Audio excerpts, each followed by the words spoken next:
After spending hundreds of hours on N8N, I want to share a few tips and tricks with you that I wish someone had told me before I got started. Now, it could be the case that you already know a few of these, but I can guarantee you that by the end of this video, you will for sure learn something new that will improve how you work with N8N. So if you're ready, let's get started. So tip number 1. Alright, so here I am on my N8N dashboard and let's create a new workflow to get started. Alright, now let's click on add first step. For the trigger, let's just choose trigger manually, that's fine. And now for the actions, let's select action in app.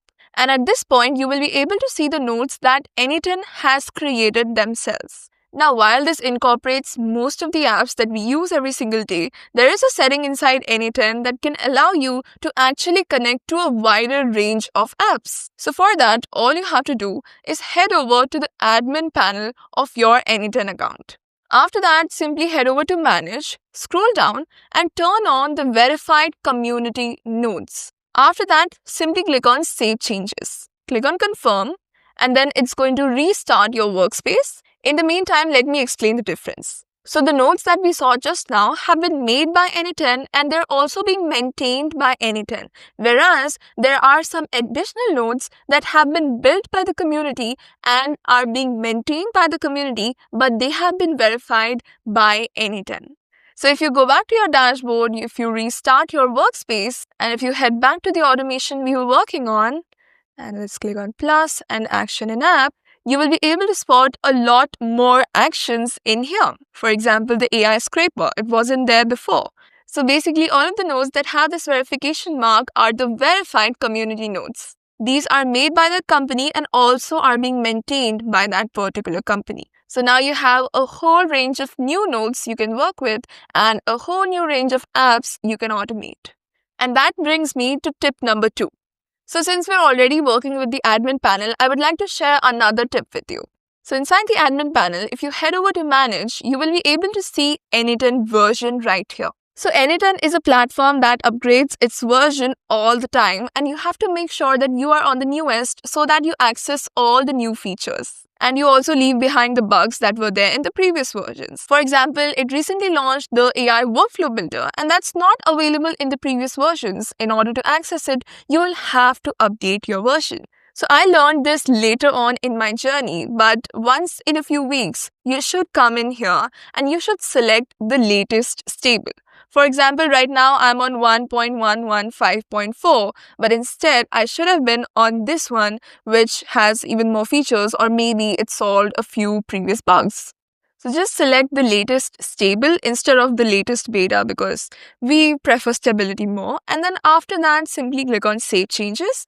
That is again going to restart your workspace. It's going to take a few minutes, but it's always a good practice. And as I said, do it every few weeks. And also, if you think that there are some features that other people are getting access to, but you're not, in that case, again, you can go ahead and update your version.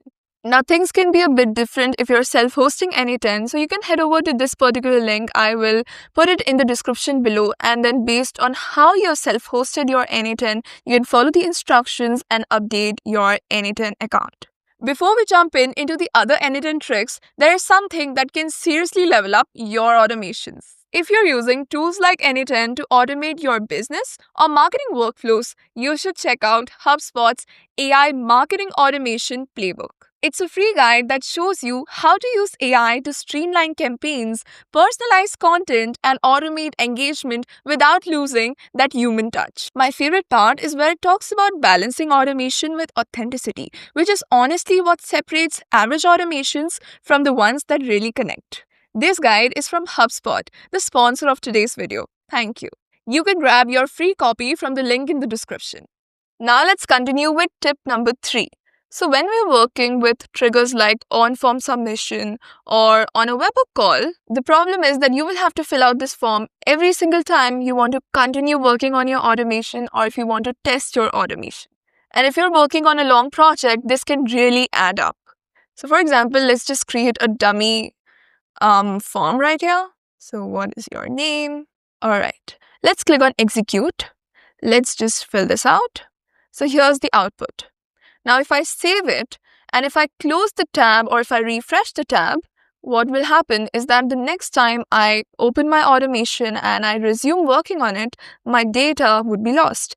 And now I have to end up filling out the form again. So the solution to this problem is that when you're working on this for the first time, what you have to do is when you fill this out, you have to simply click on this pin data icon. Now what this will do is it will pin this data for your test executions. So now if I refresh the page or if I close this, my data won't be lost and there's no need to fill that form out again and again. The same goes for webhooks as well. You don't have to call your webhook again and again to get your data. This is a simple yet very productive tip while you're building your automation and while you're testing it. And now once you've built your automation, you can simply click on execute and it's going to use your test data to test your automation. And mind you, this data won't be used when you're in production. It will use the fresh data for sure. This is only for testing purposes. Now let's move on to tip number 4. So when we're working with actions that search a particular thing, there is a very common problem that people face. For example, let me search for Google Drive and here let me select search files and folders. And let's say it's going to search for a file that is called my file or whatever inside my Google Drive. And it's going to return all that have been found. Now in this case, what's going to happen is that if it finds that particular file in my Google Drive, then everything is good. The automation will work flawlessly. But if it does not find that particular file in my Google Drive, then it will stop my automation, which means that the rest of the nodes that are there in my automation won't be executed. And that is not what I want. If you don't find that particular file, maybe we can have a second branch in our automation. But please don't stop my automation. So in that case, what you have to do is you have to click on that node, head over to settings, and then select always output data. In that case, what will happen is that even if it does not find this particular file, it will return an empty output. So this node will output an empty item if nothing would normally be returned, which means that the automation will continue working. And you can simply have an if-else condition here that if the file is found, you go to the first branch. If the file is not found, you go to the second branch. There's no need to stop the automation. I feel it's always a good habit to turn this on for all the nodes out there because we always want some sort of an output from them, even if it's an empty output. And before we move forward, I'd like to take a quick minute to introduce myself. So hello everybody, my name is Yashica and I am the founder of Automates AI. Automates AI is an AI automation agency wherein we focus at automating businesses using AI. We try to replace their manual and tedious tasks using AI agents, AI workflows, as well as AI voice agents. So if you're interested in automating your business with AI, then the link to our website is in the description below, where you can go ahead and book a free discovery call with us. Apart from that, I'm also an AI consultant wherein I consult or coach one-on-one regarding AI automation. It could be troubleshooting, strategy, planning, etc. If you're interested, then the link to the calendar is in the description below. Don't forget to follow me on LinkedIn as well as X for some exclusive content, and do subscribe to the channel if you want to keep learning more about AI and automation. Alright, so I'm not going to take much of your time, and now let's get back into the video. Now let's move on to tip number 5. So let's take this particular automation as an example so that I can explain tip number 5 to you. So this automation has 2 branches, as you can see. The first is for product placement, which we have already created, and the second is for lifestyle photography. Now the second branch is also quite identical in the logic, which means I don't have to spend the time, creating everything step by step. Instead, what I can do is I can duplicate my first branch and just make a few changes. Now, while consulting my clients or while coaching my clients, what I've seen is that when I tell them to duplicate, let's say that particular branch, what they do is they go node by node, which means they right click, they click on duplicate, then they drag it all the way here. They will connect this here, and the same thing for all the other nodes, which I think is tedious and not a very great way to do this. So let's delete this. Instead, what you can do is you can hold the shift key on your keyboard and you can select them one by one, or even easier, you can just drag and drop to select all of them.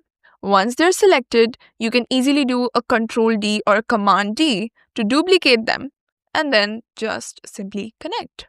Now, it could be that you already know this thing, and even I thought this was common sense, but I saw so many people do that manually, step by step. So I thought of sharing it as one of the tips. And now the other thing is that, again, if you want to delete, nodes in bulk, then you can again select them and then delete altogether. And even if you want to move them, you can select them all together and then move them together. And now let's move on with tip number 6. So I would like to share a few keyboard shortcuts with you to make your lives easier. Just like we do it in Microsoft Word, Microsoft Excel, same thing here. So the thing with N8N is that it does not auto-save itself, which means even if you make the slightest change, you have to save it or else you lose your work. So in that case, what I do is I always keep my fingers on Command S or Control S for Windows, which saves the automation instantly. So instead of me always taking my mouse here and selecting save, I just use the shortcut. The other shortcut is for undo. So a lot of times we make mistakes. We sometimes accidentally delete nodes. But thanks to Command Z or Control Z for Windows, which basically corrects your mistake. And just in case you want to redo, you can simply use Command Shift and Z or Control Shift Z, which is the opposite of undo. But I personally tend to use save as well as undo literally all the time. Similarly, if you want to zoom in or zoom out, you can either use these buttons here, or you can simply use plus as well as minus on your keyboard to zoom in or zoom out. For copy paste, we all know it's Command C and then Command V or Control C, Control V. Then for duplicate, there is Command D or Control D. And for deleting, there's simply delete or backspace. And if you want to select all the nodes in your workspace, then that is Command A or Control A. And let's delete it. As easy as that. And that brings me to tip number 7 for the day. So this time, let's select some other node. So let's go with the HTTP request node. So for those of you who don't know, HTTP request is a node that allows you to make API requests to the platform that are not already integrated with N8N. In simpler terms, if your app or platform is not listed in this particular list, you can easily connect to them using the HTTP request node. And the thing with HTTP is that it throws a lot of errors. Sometimes your API is not accepting the data. Sometimes there's a rate limit error. In short, this is the node that gives the most errors whatsoever. And in that case, it becomes really important that you specify what happens when this node throws an error. So head over to settings and there you will see this particular setting that says on error. And it basically gives you 3 options. You either stop the workflow. So if it gives you an error, you just stop and you don't do anything from there. Or you can continue, which is it passes the error message to the upcoming nodes. And the third option is continue but using the error output, which is pass item to an extra error output. So instead of your regular output, there's going to be an extra error output if you select the third option. Now, it really depends on your use case if you want to stop the workflow, because if your HTTP request module is very important in your entire workflow, then you might have to stop it if it throws an error, or else if it does not play a big role, then you can even continue with the rest of your automation. And the other setting to keep in mind is retry on fail. So just in case there is an error, maybe you can retry in some time, because sometimes what happens is that when you're sending a lot of API requests, it throws an error. And if you wait for, let's say, a minute or two and you retry again, it works. So again, you can use this particular setting as well. So it's basically you trying to foolproof your workflow in case errors hit. And error handling is always a good practice. And it's not just for this particular node. It can be for any other node out there. For example, let's go with Airtable and let's say create a record. And if you go to settings, you can again see the same settings here. Even if you're not doing this setting for all the nodes in your automation, I would highly recommend you do it for the most important nodes in your automation. Now let's move on to tip number 8 while we're already working on the HTTP request node. So this tip is only useful if you know how APIs work. So when we are making HTTP requests or API calls, we usually have to fill out the URLs, the headers, the body, etc.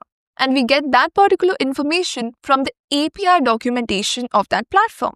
So for example, if you're trying to make an API request to OpenAI, in that case, you're going to search for OpenAI's API documentation. And in there, you will find the URL you have to use, the headers you have to use, the body you have to use, etc.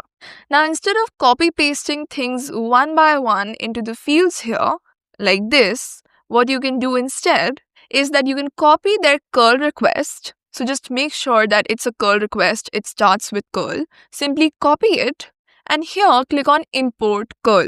Then paste whatever you had copied. Click on import and that's it. Everything has been filled out automatically without you having to copy paste everything one at a time. Now, this is one of the great features that N8N provides you with, which the other platforms do not, and you have to just copy paste everything one by one from the API documentation. Takes a lot of time, but in this case, you can simply import. And while we're already working with the HTTP request node, let me also discuss tip number 9.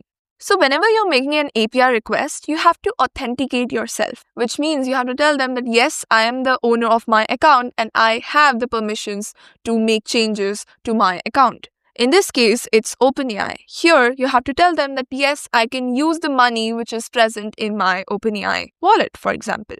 And for that, you have to pass something called as an API key. You can also think of it as a password which authenticates you. And the thing with this authentication is that it's not the same for all the platforms. Someone uses this authentication bearer method, someone uses something else, and it also throws a lot of errors and you can end up spending a lot of time trying to figure this out. So here's one tip that not a lot of people pay attention to, but I would like to share with you.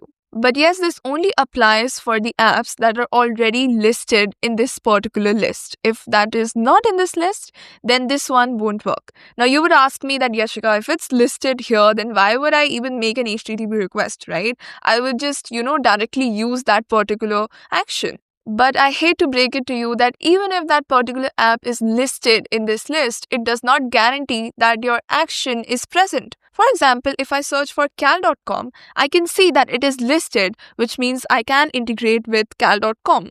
But if I open it up, I will be able to see that we don't have any cal.com actions yet, which means I will have to make an HTTP request to cal.com to, let's say, create a booking. So in that case, what you can do is, you can just select any one that is available. Let's take on booking cancelled, doesn't matter. Then click on select credential, create new credential, and then put your API key here. So instead of specifying it in your HTTP request, just put it here. Once you've done that, come back to your node and under authentication, select predefined credential type. After that, select the app you were working with, let's say, or you can even search for it, which is Cal API. And then here, automatically your account will be connected and you won't have to specify this authentication or authorization header anymore. So if you want, you can get rid of it. Now I know it's an OpenAI request and I'm using a cal.com example, but you get the point. So in short, you can define your API keys in one of the existing triggers or actions of that particular app, which are not even useful to you. And then after that, you can simply select predefined credential type and you can skip the authentication headache. Now, for the people who work with APIs a lot, they will know that this means a lot. Now let's move on to tip number 10. So N8N provides you with something called as expressions, which are extremely powerful. So for example, if I'm working on the AI agent node and in my system message, I have, let's suppose I've written my entire system message and now I want to tell it what is the current time and what is the current date. So I can simply mention current date / time and from here I can select expression. After that, all I have to do is I have to put 2 curly braces and then select now. And now if you see inside the result, that has been auto-populated by today's date as well as the current time. If you want, you can also format the date and time. So let's select now again. And after that, I'm going to put a dot or a full stop. And then I'm going to select format. Now here, I can tell it what type of format I prefer. So let's say I want to go with month, day, and then year. One more Y, and that's it. We have formatted the timestamp as per today's date in this particular format. And that's not it. So if you add the curly braces again, we can see that we have a lot of these different expressions we can use. So let me quickly explain these. For example, the JSON one. This is used if you want to map the data from your previous nodes. The way we map it is that we drag and drop the fields. Instead, what you can also do is you can select JSON, then put a dot, and then you can select the previous node from which you would like to map the data from. Now, right now, I don't have a previous node, but let's say if I did have a previous node, it would show me the name of that particular node. So let's bring back our form submission node. Let me connect it here again. And as you can see, we have some data here. So if I wanted to say name of the person, then one way is to just simply drag and drop it here. Or if you want, you can just manually type it. You can first select JSON, then put a dot, then select what is your name. Sometimes it can also ask you to select the node, which is on form submission in this case. And now if you want, you can put another dot here and you can again do some other changes. For example, you can find the length, which is 3. Or else, let's see what else we can do. We can also replace things. We can split it. We can, change it to base 64. We can extract the email. We can do all of these other tasks using expressions. Now, people normally use the OpenAI node to, trim things or split things, but they don't know that you can easily do it via expressions without burning your money towards that OpenAI cost. So for example, here I've selected replace all, and then here I can tell it what to replace with what. So in this case, I want to replace, let's say, A with B. So now if you see, the name has changed from ABC to BBC. Now this is a topic that requires like half an hour or 1 hour to cover, but I wanted to bring it to your notice that there is something called as expressions, and you can easily use it to manipulate data inside your N8N nodes. Now, while we're working with the AI agent node, there's something else that I would like to cover. So let's move on to tip number 11. So we all know that while we're working with the AI agent node, it requires us to connect it to a chat model or an LLM.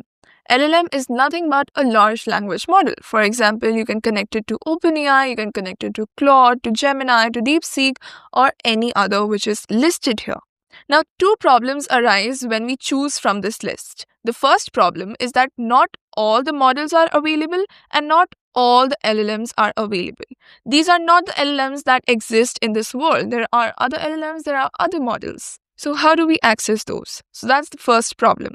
The second problem is, even if you want to stick to these models, let's say just OpenAI and Claude, you don't want to explore the others.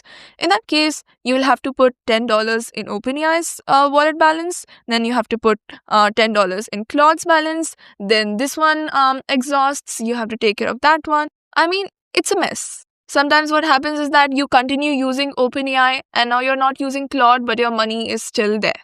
So what is the solution to this LLM facade? So the solution is basically OpenRouter. Now this video is not sponsored by OpenRouter, but I have been using it and I'm a big fan of the way it has, brought together all the LLMs. That's why I want to discuss this with you.